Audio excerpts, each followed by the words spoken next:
Hola, buenos días, buenas tardes para todos.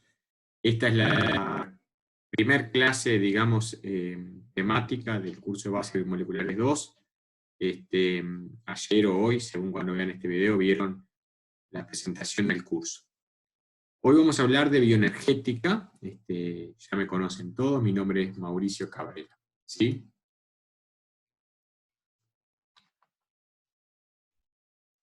Bien, entonces para empezar a hablar de bioenergética necesitamos realizar algunas definiciones. Primero, ¿qué es la termodinámica? Ustedes ya lo saben, pero es un pequeño repaso. Es la ciencia que estudia la energía y sus transformaciones. ¿Sí? Esto es genérico para, digamos, todos los sistemas físicos y químicos. La bioenergética, que es lo que hoy nos convoca, es el estudio de los cambios de energía que ocurren en las células vivas. Dicho con otras palabras, la termodinámica aplicada a los organismos vivos. Esto también es a modo de repaso, recuerden que lo vimos en el primer semestre, para estudiar los aspectos bioenergéticos, tenemos que recordar qué es un sistema, qué es un entorno y qué es un universo. El sistema es la porción del universo que tomamos como objeto de estudio, puede ser un tubo de ensayo, puede ser una célula, puede ser una reacción. Existen tres tipos de sistemas: los sistemas aislados, los cerrados y los abiertos, como recordarán. Y en general, en bioquímica no, la mayoría de los sistemas que estudiamos son sistemas abiertos. Quiere decir que intercambian energía y materia con el entorno. Y los estados de un sistema es el conjunto de propiedades que permiten definirlo: presión, temperatura, etc. ¿Sí? Entonces, el conjunto de sistema, que es la porción del universo que tomamos como el estudio, más el entorno, constituyen el universo. Bien, la suma de todas las formas de energía de un sistema se denomina energía total, la cual es la suma de la energía cinética, potenciales e interna. La energía interna representa la energía molecular de un sistema, que es la energía de las moléculas, sus interacciones, las energías de enlaces, etc. Repasemos también la primera y la segunda ley de la termodinámica. La primera ley de la termodinámica nos dice que la energía del sistema más entorno permanece constante, lo que quiere decir que la energía del universo permanece constante. La ley lo estudió Lavoisier, y la energía no se crea ni se destruye, se transforma. ¿Sí? Ahora, esto no nos define nada sobre la espontaneidad de los procesos.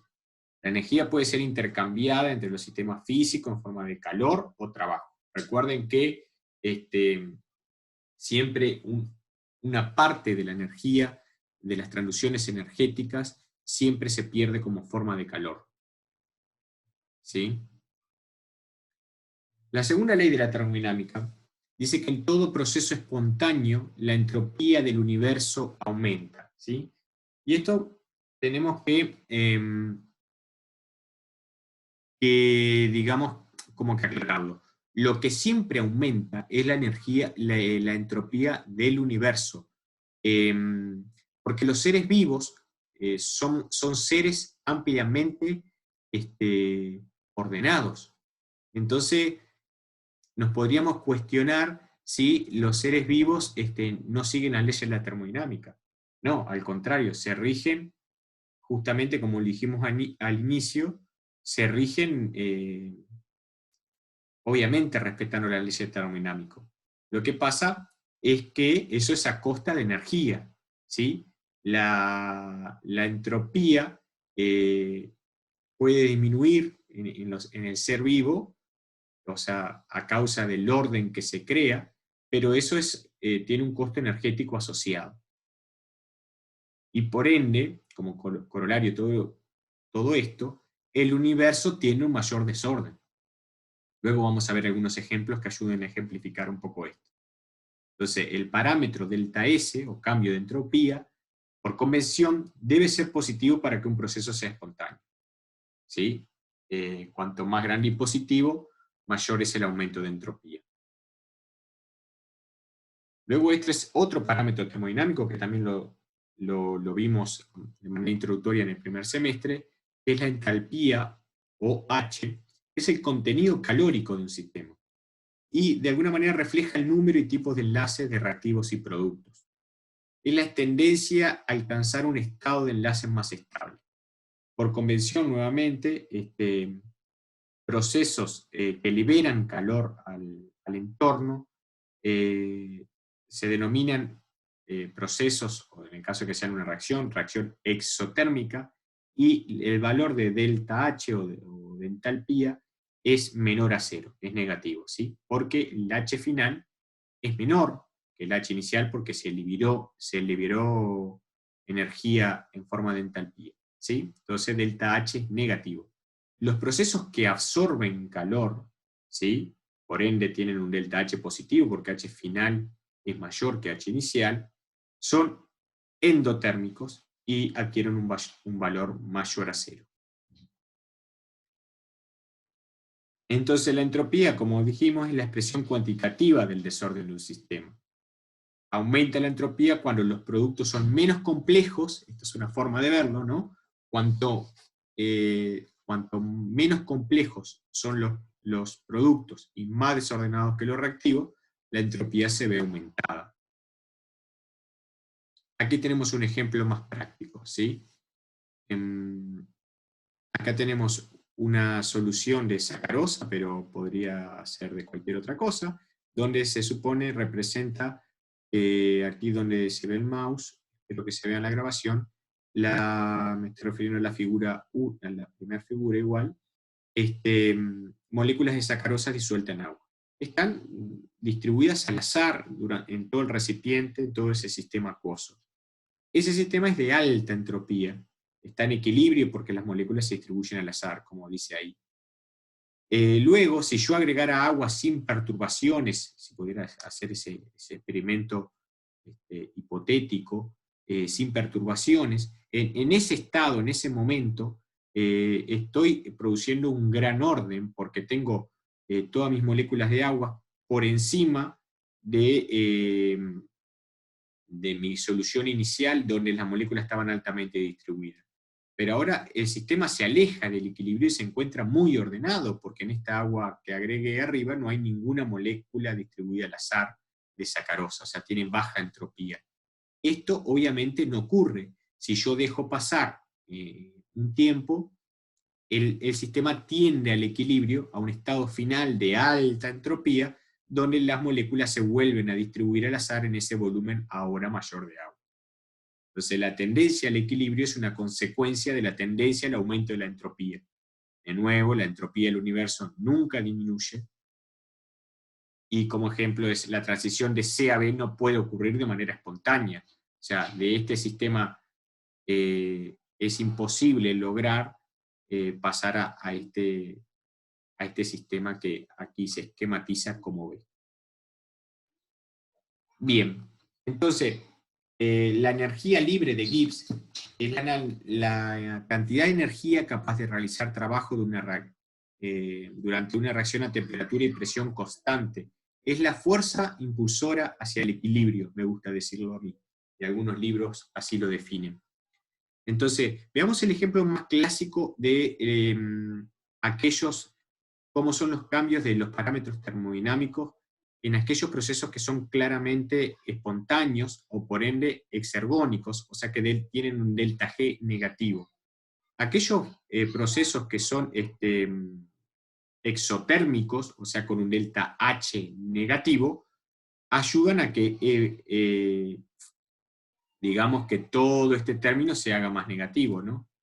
Y aquellos procesos en que la entropía aumenta, o sea, el delta S aumenta, ayudan de nuevo a que este delta G se haga negativo. Esos son los dos casos más típicos que vimos, y lo podemos ver en esta ecuación que se respeta con lo esperado, ¿no? Los procesos exotérmicos, que la mayoría de los procesos espontáneos son exotérmicos, la mayoría, no todos, ayudan a tener un valor de delta G negativo, y los procesos que aumentan la entropía tienen un delta S negativo, pero como el término tiene un signo de menos, también contribuyen a que la variación de energía sea también exotérmica, exergónica, con un valor de delta G negativo. Ahí vemos un ejemplo de cómo varían estos parámetros siguiendo esta ecuación en un proceso que es un proceso físico, ¿sí? Que es el cambio de estado de agregación del agua en estado sólido, es decir, en forma de hielo, en estado líquido, que es agua. Obviamente, el delta G disminuye porque es un proceso espontáneo. El delta S, aquí lo vemos en verde, aumenta porque la entropía del sistema aumenta porque las moléculas de agua estaban muy ordenadas en el agua cristalina, en el estado sólido en forma de hielo, y pasan a una distribución más al azar, más desordenada, al agua en estado líquido, ¿sí? El valor de T delta S, que aquí lo vemos en celeste, aumenta también porque la entropía aumenta, como acabamos de definirlo, porque las moléculas de agua pasan de un estado ordenado a un estado más aleatorio, y ese factor multiplicado por la temperatura, que el agua se funde a temperaturas mayores, el factor T delta S se ve más aumentado. Sin embargo, la entalpía aumenta, ¿sí? Porque el proceso de fusión del hielo en agua, de fundición, perdón, donde el hielo se funde, es un proceso endotérmico, ¿sí? Sin embargo, el delta G resulta negativo, porque el término T delta S es mayor que el término delta H. ¿Por qué es un proceso endotérmico? Bueno, porque los procesos, los cambios de estado de agregación, los procesos de evaporación suelen ser endotérmicos. Por eso, por ejemplo, cuando salimos del mar y estamos mojados y el agua se evapora en nuestra piel, nos da frío, o cuando salimos de la ducha, ¿sí? Porque el agua, al evaporarse, sí, que es otro cambio de estado de agregación, en este caso de líquido a gas, ahora estamos estudiando de sólido a líquido. Como es un proceso endotérmico, digamos que absorbe energía, nos absorbe energía del cuerpo, y eso nos da la sensación de frío. Pero también explica esta gráfica cómo el magnitud es más grande, el valor T delta S, que el valor de delta H. En el punto medio acá estoy en el equilibrio.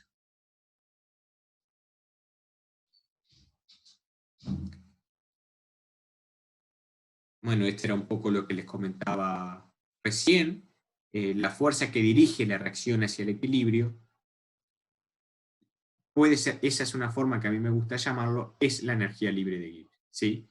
Es la fuerza impulsora hacia el equilibrio, porque todo sistema tiende a un equilibrio. Permite predecir entonces la dirección de una reacción. Bien, entonces, aquí tenemos que hacer otra puntualización de cuando uno estudia un sistema, por ejemplo, una reacción AB para dar C más D, predecir si esa reacción es espontánea o no, depende en primera medida de las características del sistema reaccionante, ¿sí? De características intrínsecas de la reacción, ¿sí?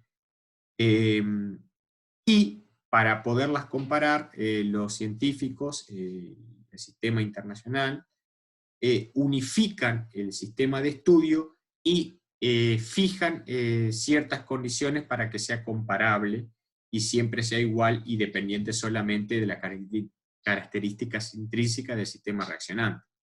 Entonces, de ahí surge el valor de delta G su cero prima o delta G estándar normalizado. Los químicos y los físicos usan valores de delta G estándar, que es temperatura 298 Kelvin o 25 grados Celsius, que es lo mismo, pero siempre se usa la temperatura en Kelvin, y presión 1 atmósfera, o sea, presión atmosférica, y concentración de reactivos y productos de 1 molar. ¿Ya? Esas son las condiciones estándares. En bioquímica, la mayoría de las reacciones ocurren a pH 7, eso no es 1 molar de protones. y en solución acuosa, que tampoco es 1 molar de agua. Entonces los bioquímicos, además, como condiciones estándar, de ahí surge el prima, toman el valor de delta G estándar, o el 0', o el delta G' para algunos libros, incluyen además la condición de pH 7 y 55.5 molar, que es concentración constante de agua. Entonces, el valor de delta G, su 0' nos permite predecir si una reacción va a ser espontánea en condiciones estándares, y este es un concepto bien importante. ¿Qué significa? Bien, que si yo tengo el delta G, su 0' de la reacción A más B para dar C más D, y me da que es un valor de delta G negativo, quiere decir que esa reacción es espontánea en condiciones estándares, es factible de producir, va a ocurrir en la dirección de izquierda a derecha, de reactivos a productos, así como está escrita, de A más B para dar C más D, en condiciones estándares, ¿sí? Que no son las condiciones reales. Las condiciones estándares son las que nos permiten estandarizar, valga la redundancia, el sistema de estudio. Ahora vamos a ver un poco más adelante cómo hacemos para saber si esa reacción es espontánea en condiciones reales. Entonces, de alguna manera, el delta G estándar es una medida, digamos, diferente o adicional, no me sale el término, disculpen, es como una forma matemática diferente de escribir la constante de equilibrio de una reacción, ¿sí? Porque cuando una reacción está en el equilibrio, las velocidades de formación de productos y de reactivos se igualan. Entonces estoy en el equilibrio. Entonces, ¿cómo se vincula el delta G estándar con la constante de equilibrio? Mediante la fórmula que se muestra aquí. Delta G su 0' o delta G estándar es igual menos RT, logaritmo neperiano de la constante de equilibrio, donde R es la constante de los gases, que tiene un valor, bueno, según la unidad que apliquemos, pero la más usada es 8.314 Joule-mol-Kelvin, y la temperatura, recuerden siempre que en termodinámica y en bioenergética usamos temperatura absoluta en grados Kelvin, para eso tenemos que sumarle 273 al valor de los grados Celsius. Si así estoy en 25 grados Celsius son 298 grados Kelvin, por ejemplo. 0 Celsius son 273 Kelvin. Bien, entonces, nosotros sabemos que un valor de delta G negativo dice que la reacción es ergónica o espontánea, ¿está bien? ¿Y eso qué significa? Significa que tiene una constante de equilibrio grande, ¿sí? Porque cuanto más grande es la constante de equilibrio, más desplazada está la reacción hacia el producto. ¿Se acuerdan que era una forma que lo veíamos en base biomoleculares 1? Entonces, reacciones ergónicas con delta G estándar negativo, tiene una constante de equilibrio grande, mayor a 1, y nos dice que la reacción es espontánea y por ende se desplaza hacia producto o hacia la derecha. Viendo el razonamiento contrario, si el delta G es positivo, decimos que la reacción es endergónica, no es espontánea, o, visto de otra forma, es espontánea en el sentido inverso, hacia reactivos. O sea, por eso dice que se desplaza hacia la izquierda y tiene una constante de equilibrio menor a 1. Y sin embargo, si el delta G estándar es 0, estoy en el equilibrio porque no hay fuerza impulsora hacia el equilibrio. ¿Recuerdan que podíamos ver el delta G como la fuerza impulsora hacia el equilibrio? Estoy en el equilibrio y la constante de equilibrio vale 1. Logaritmo neperiano, lo podemos ver matemáticamente también, de 1 es 0. ¿Sí? De ahí surge el valor de 0 también, desde el punto de vista matemático. Ahora bien, eso es en condiciones estándares, pero lo que más nos importa a los bioquímicos es el delta G real. El delta G real obviamente depende del delta G estándar, porque el delta G estándar, como acabamos de definir, depende de las características intrínsecas del sistema reaccionante, ¿sí? En condiciones estándares, que las acabamos de definir, que era pH 7, una atmósfera, 1 molar de reactivos y productos, ¿sí? Y presión atmosférica. Depende de eso, sí, es verdad. Pero también depende de la temperatura. La mayoría de las reacciones en el sistema vivo no ocurre a 25 grados, por ejemplo, ocurre a 37. Entonces la temperatura acá no es 298. ¿Y qué pasa? Tampoco, en condiciones reales, las concentraciones de reactivos y productos es 1 molar, sino que son otras concentraciones. Entonces también depende de la concentración de reactivos y productos. Entonces, la ecuación que nos dice si una reacción es exergónica o endergónica, o sea, si tiene un delta G negativo o positivo, es esta que está aquí, que es delta G real es igual a delta G sub 0' o delta G estándar más RT logaritmo neperiano, y ojo aquí, esto si bien se escribe como normalmente se escribe una relación de concentraciones, como se escribe una constante de equilibrio, no es constante de equilibrio aquí, es una relación de concentraciones, que es lo que se conoce como relación de acción de masa, que son las concentraciones reales de mi sistema de estudio, ¿sí? No las concentraciones del equilibrio, ¿sí? Porque si yo estoy en el equilibrio, ¿qué ocurre? Delta G es 0, porque no hay fuerza impulsora al equilibrio. Y de ahí surge, puedo despejar, que el delta G sub 0' en el equilibrio, como estoy en el equilibrio, el delta G vale 0, y el delta G sub 0', si lo despejo, me queda que es igual, todo este término pasa restando para el otro lado, a menos RT logaritmo neperiano de la relación de acción de masas en el equilibrio. Y por ende, si yo pongo las concentraciones en el equilibrio, puedo sustituir todo este término por constante en equilibrio, ¿sí? Pero si hago esa preasunción, de ahí surge esta reacción que vimos hoy, inicialmente, que está relacionada con esto. Pero cuando yo estoy hallando delta G real, eso depende del delta G estándar y de la relación de acción de masas, que son las concentraciones reales. En las discusiones grupales vamos a hacer ejercicios que nos van a permitir entender esto un poco mejor. Bien, y esto es para darle un ejemplo, además, de cómo varía esto. O sea, ustedes saben, o es de esperar, que la hidrólisis de ATP, que es la moneda energética de los organismos vivos, sea una reacción exergónica, ¿sí? Que libere energía, porque es una de las transducciones energéticas más usadas por los organismos vivos. Sí, eso es verdad.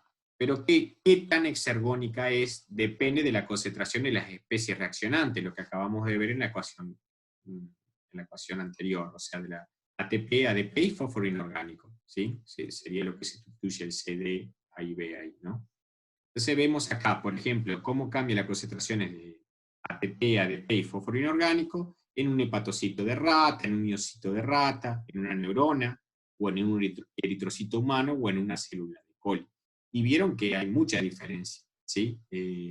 Por ejemplo, no es nada que ver la concentración en un hepatocito de ATP, en un hepatocito, que en una célula muscular, o que en una neurona. Y esto hace de qué tan exergónica puede ser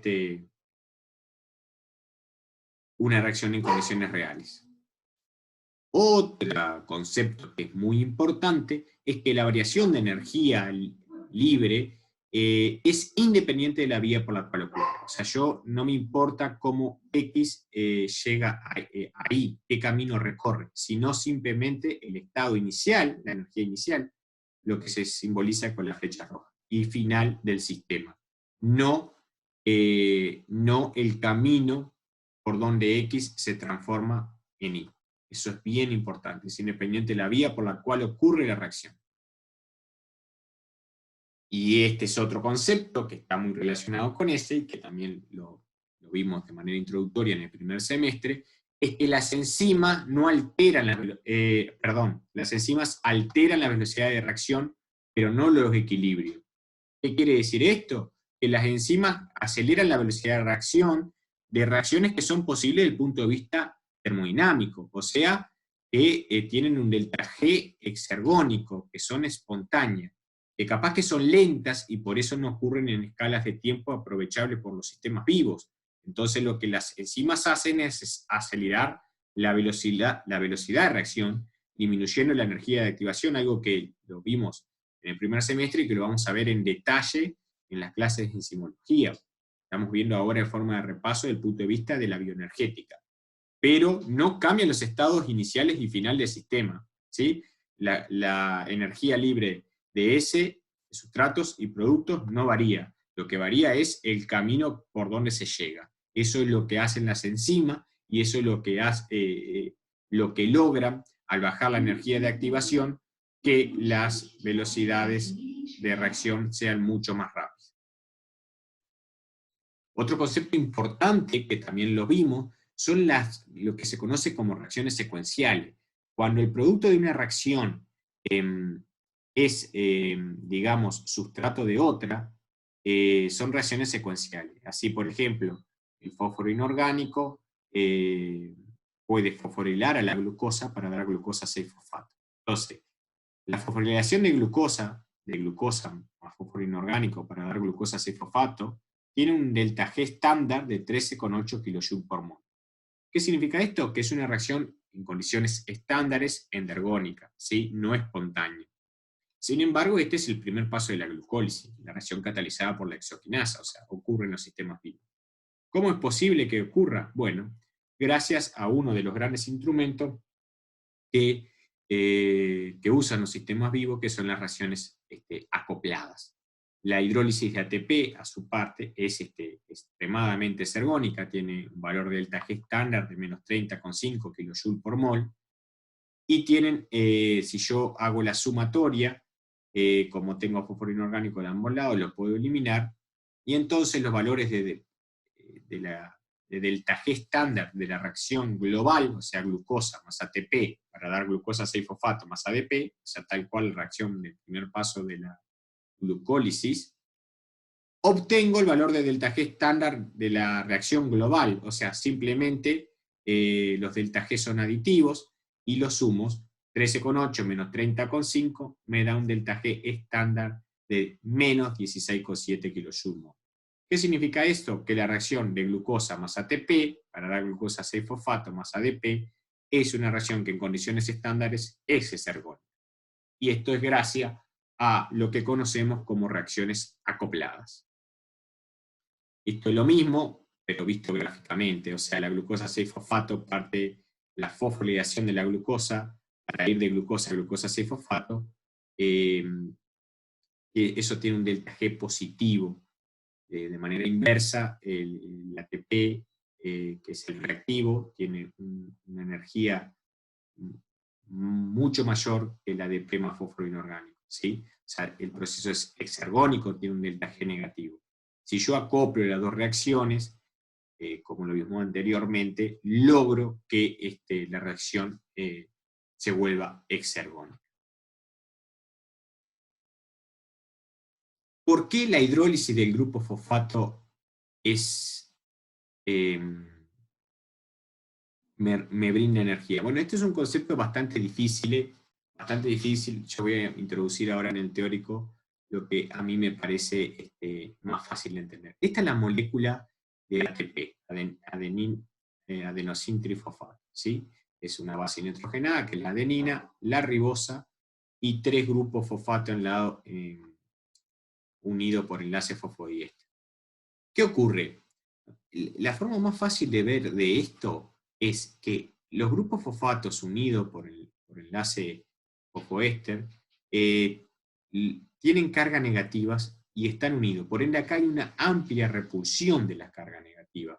Si yo rompo estos enlaces, se libera mucha energía porque es energía repulsiva, ¿sí? Entonces, por ende, el estado final es más estable, energéticamente más favorable. Esa es como la forma más fácil de verlo. Otra forma por la cual la transferencia de un grupo fosfato del ATP es ergónica es que una vez que se liberan esos grupos fosfatos, se estabilizan mejor por resonancia. Eso es un concepto un poco más complejo que lo podemos ver más en profundidad en la discusión grupal. Esto, lo que está en el punto B, era lo que le explicaba recién, el efecto desestabilizador de las repulsiones electrostáticas entre los grupos cargados en enlace fosfoanhídrido. Cuando se rompe ese enlace, si libera un grupo fosfato, se libera esa tensión dada por la repulsión de las cargas. Y luego, otra de las cosas que explica eso es la menor energía de solvatación en el ATP que en los productos de hidrólisis por separado. Eso es lo que explica por qué la reacción de transferencia del grupo fosfato del ATP es ergónica. También me gustaría recordarle que el ATP tampoco es la molécula que tiene el delta G estándar más ergónico, sino que hay muchos compuestos fosforilados o también tioésteres, ¿sí? Que son muy exergónicos. Por ejemplo, el acetil-CoA, la hidrólisis de acetil-CoA es extremadamente exergónica. Simplemente para recordar esto, o sea, la hidrólisis de fosfonolpiruvato es mucho más exergónica que la hidrólisis de ATP. Simplemente recordarle esto, que no solo es el ATP cuya hidrólisis se utiliza para acoplar a procesos que son energéticamente desfavorables, sino, como vimos ya en el módulo 1, también la hidrólisis de otros compuestos con grupos fosfato o tioésteres, como es el caso del acetil-CoA, son extremadamente ergónicas. Bueno, la hidrólisis de ATP, el consumo de ATP, ¿para qué se utiliza? ¿Para qué necesita energía la célula? Podría ser la pregunta. Y bueno, para todos los procesos fisiológicos que requieren energía. Lo podemos ver en un organismo superior, como podemos ser nosotros, en contracciones musculares, transporte de moléculas. La contracción muscular puede ser algo obvio, ¿no? El movimiento, pero también el mantener un gradiente de concentración de iones o moléculas, o incluso algo mucho más diversa, como producir luz en una luciérnaga, o calor, que es otra forma de proceso, otra forma de energía, ¿sí? Y la formación de ATP, ¿cómo la logro? Esto que también a forma de repaso, básicamente me gustaría centrarme en dos cosas que ustedes deberían tener claro. O sea, ¿cómo tengo ATP? Bueno, lo que se conoce como fosforilación a nivel de sustrato, o sea, los ATP que se generan en la etapa sin consumo de oxígeno de la glucólisis, por ejemplo, ¿no? Cuando voy de glucosa a piruvato, ahí se me generan moléculas de ATP sin consumo de oxígeno. ¿Cómo se me genera?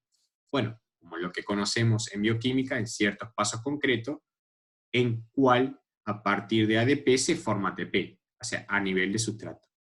Pero la mayor cantidad de ATP se genera en la fosforilación oxidativa, en la cadena respiratoria, ¿sí? Todo lo que vimos en el primer semestre de teoría quimiosmótica, acoplada a la fosforilación oxidativa en presencia de oxígeno. Y también en la fotofosforilación, que no lo vimos en el curso pasado, que involucra, digamos, la fotosíntesis. Pero básicamente lo que nos centramos en este curso es que el ATP se obtiene a dos niveles mayoritariamente. Fosforilación a nivel de sustrato y la mayor cantidad en la respiración celular, en la mitocondria, en la fosforilación oxidativa.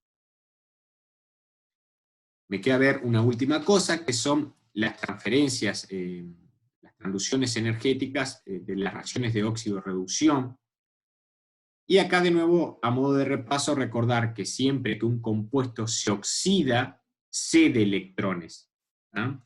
Y si cede electrones, puede actuar como reductor de alguien. ¿De quién? De ese que toma los electrones. Podemos decir que el compuesto que se oxida es un agente reductor. Haciendo el razonamiento inverso, un compuesto que se reduce recibe electrones y por eso se reduce, y si los recibe es de alguien. De ese alguien que los recibe se está oxidando y por ende un compuesto que recibe electrones puede actuar como oxidante. Y vemos dos ejemplos químicos que son los fáciles de tener. Por ejemplo, el hierro de hierro 2+, oxidándose a hierro 3, o sea, perdiendo un electrón, ¿sí? O el cobre 2 ganando un electrón y por ende reduciéndose a cobre 1. Entonces, a su vez yo puedo acoplar estas, como son oxidaciones y reducciones por un electrón, yo puedo acoplarlo, hacer un razonamiento análogo al que vimos hoy en reacciones acopladas, y bueno, y siempre hay que ver que los electrones no se pierden por ahí. Siempre que hay una oxidación, una pérdida de electrones, tiene que haber alguien, debe ganar esos electrones, y ese que los gana es un compuesto que se está reduciendo. O sea, los procesos de óxido-reducción son inseparables y siempre están estudiados juntos. Las reacciones de óxido-reducción se pueden describir como semirreacciones, o sea, como semirreacciones de reducción y de oxidación, como la vimos recién. Y se puede medir el potencial de reducción, el valor E, que puede ser potencial de reducción estándar, o sea, en condiciones estándar, tomando como referencia, esto es una convención, la semirreacción de reducción de protón para dar hidrógeno molecular. A esta semirreacción de referencia se le asigna el valor arbitrario de potencial de reducción 0, ¿sí? Y las reacciones que captan electrones, o sea que se reducen y por ende son muy oxidantes, se le asigna un valor de potencial de reducción positivo. Cuanto más grande es el valor de potencial de reducción de una reacción, más oxidante es o más afinidad por los electrones tiene. Las que ceden esos electrones se le asigna un valor de potencial de reducción negativo, o sea, el razonamiento contrario. A mayor potencial redox, mayor afinidad por los electrones. Luego ver que todo esto está vinculado por la ecuación de Nernst, que permite calcular el potencial de reducción a cualquier concentración de especies oxidadas y reducidas. O sea, esto vincula de manera análoga, como vimos, el delta G real y el delta G estándar, el potencial real y el potencial estándar, que también depende de las concentraciones de las especies oxidantes y reductoras. De esta manera, el valor de potencial de reducción se calcula como potencial de reducción estándar, más RT sobre NF, logaritmo neperiano de la concentración del aceptor de electrones sobre el donor de electrones, o donador de electrones, donde N es el número de electrones que participan en el proceso y F es la constante de Faraday. Los potenciales de reducción estándar permiten el cálculo de la variación de energía libre. ¿Cómo? Bueno, con esta ecuación que se muestra aquí. De nuevo, N es el número de electrones vinculados y F la constante de Faraday. O sea, delta G es igual a menos NF delta E. ¿Y cómo definimos delta E? Bueno, arbitrariamente, nuevamente, como el potencial de reducción del aceptor menos el potencial de reducción del dador. De manera análoga, el potencial del delta G estándar se calcula de la misma manera usando el delta E estándar. Obviamente, así como los valores de delta G estándar y la constante de equilibrio están tabuladas, los potenciales de reducción estándares también están tabulados. De nuevo, en la discusión grupal, realizaremos ejercicios para que este tema nos quede un poco más claro. Y para despedirnos, vamos a terminar con esta frase que Daniel Pelufo, quien es su profesor de biofísica, la incorporó cuando él daba este teórico, y que me parece que es muy ilustrativa, de Jorge Drexler, que dice que cada uno da lo que recibe y luego recibe lo que da. ¿Sí? Entonces la energía no se transforma, solo se transforma, no se pierde. Era así como iniciamos el curso, como iniciamos esta clase, la terminamos. Bueno, nos vemos en la discusión grupal, espero haber sido claro